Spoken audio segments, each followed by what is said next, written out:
caught him with his coworker. My partner, male 20, had lately been caught improperly contacting other ladies and paying for cam girls, so I, female 20, was definitely on high alert. We were living together, had a cat, and I wore a ring on my finger. We'd recently returned from a disastrous couple's holiday. I found him with another woman's hands on him in the hotel bar, and things went south from there. He assured me it was all in my head and that I was overreacting, but I kept an eye on him after that. I had his iPhone location, which he must have forgotten, but he informed me one night that he was working late. I was concerned since he lied to me about the time he began working, so I investigated his whereabouts. I felt my stomach sink as he was across the city at a site we would visit, an overlook of the city skyline. I didn't want to be crazy. Maybe he was simply emptying his mind, but I couldn't get the sensation that it wasn't entirely benign. I was at home, making him a pie and preparing for him to get home from work like a goddamn 1950s housewife. I got in my vehicle and went to his place, where I parked a little distance away. I could see him. It was dark, and he seemed to be alone. For a brief time, I felt like an idiot for having doubted him. Then he stepped to the side, and I noticed he was holding a lady. I was taken aback. I was paralyzed. All I could do was wait for my brain to absorb for a few minutes. He gave her a kiss. I took out my phone and dialed his number. I saw him say something to her, and they took a step apart from each other. She was aware. He let it go to voicemail before texting me. I suppose I'm going to see my mom tonight. That wasn't the first time I'd gotten that SMS. I then observed them re-enter one another's arms. I got out of my vehicle and began approaching towards him. I wasn't sure what I was going to say, but I couldn't stand it any longer. She raced away as soon as they saw me. He'd inquired as to what I was doing there, as if nothing was amiss. He didn't have any answers to any of my queries. He didn't even exhibit any emotion, just standing there with emotionless eyes while I sobbed. He said it was all my fault, that I was to blame. I got furious at him too much. He felt like he couldn't communicate to me, and I was difficult. He stood there, taking no responsibility, and just informed me that it was all my fault. She simply sat on a nearby seat with her legs crossed, listening to the whole event. He introduced me to her as a colleague who had just joined the organization. She was easy to chat to and always had time for him. They spent the night and the following day together after I departed. That was 2 days ago, and I've been repeating this scene in my thoughts ever since. I'm sick to my stomach and can't force myself to eat, sleep, or wash. I can't even weep anymore. I'm still in shock and don't know what to do next. Story 2. Cheated on, and I'm disgusted. I'm so exhausted as a result of this toxic connection with what I discovered to be a true narcissist. It's been over a month since I discovered my boyfriend, now ex, was cheating on me. We were almost living together. Where he remained, I had most of everything. It's like my second home. I was cleaning his room about 2 months ago while he was at work, thinking it would be wonderful for him to come home to a clean room, clean linens, and clean things. When I went to get the trash can, there was a large box inside from a Valentine's Day present I'd given him, so I took it out to break it down for less bulk. When I opened the package, there was a pack of 3 condoms inside. My stomach fell and I became ill. At that moment, I felt justified in searching through the garbage and the bathroom trash, but I discovered no wrappers or anything else. I went to check our drawer where we store the lubricant and condoms, all the same kind, even the box in the garbage, and discovered that the original ones we'd purchased were still there, but they were mixed up with various dates. Yes, I checked. As I continued to look around the room, I saw that one of our photo frames had been twisted, which made me feel even worse. Right after that, I texted him and told him I wasn't looking through his trash, but that I found that pack, and he sounded alarmed that I was asking him, and he said I was being too abrasive, that he wouldn't do something like that, and that if I truly believed he hated me that much, he would do something about it. I trusted him and gave him the benefit of the doubt. I thought the greatest, yeah, we didn't use condoms all the time, but we did once in a while.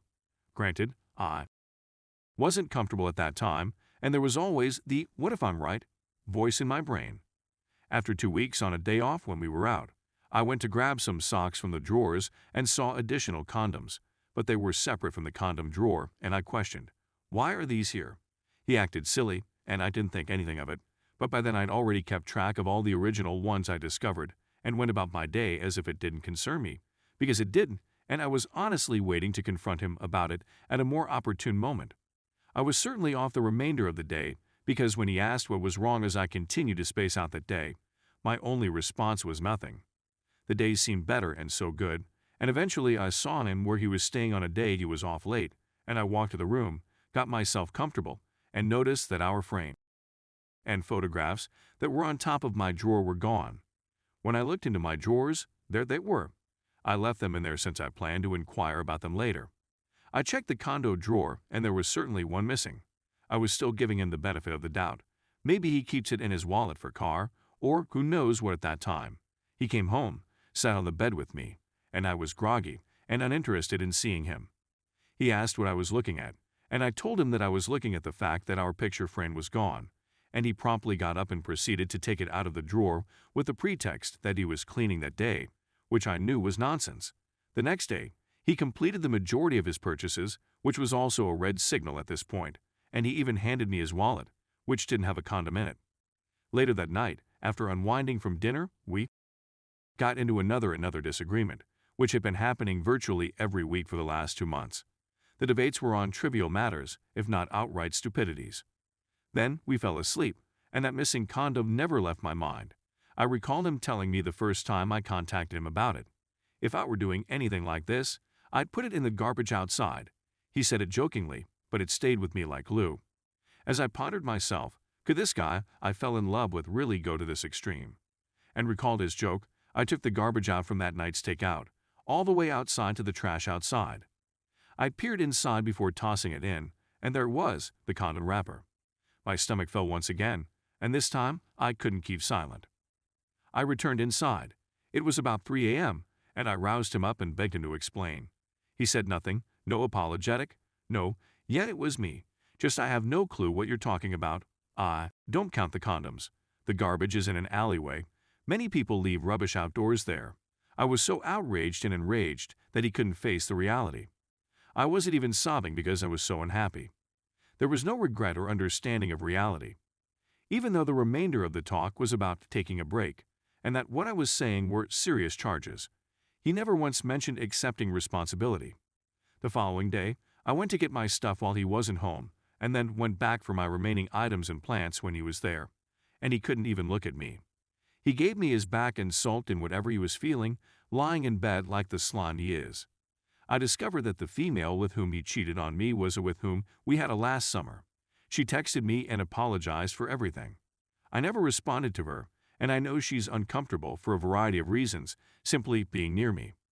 My ex-boyfriend has yet to accept responsibility, and he is still in contact with me. I'm only remaining in touch for the time being because he has a few items he's attempting to get back to me, but he expects me to talk things out. I don't have anything more to say. I simply want my belongings back. Remember, we're all colleagues. Everything is just so messed up. Update. It's been 9 months after we split up, and I found out about the adultery. I had hoped that reconciliation would work. I was mistaken.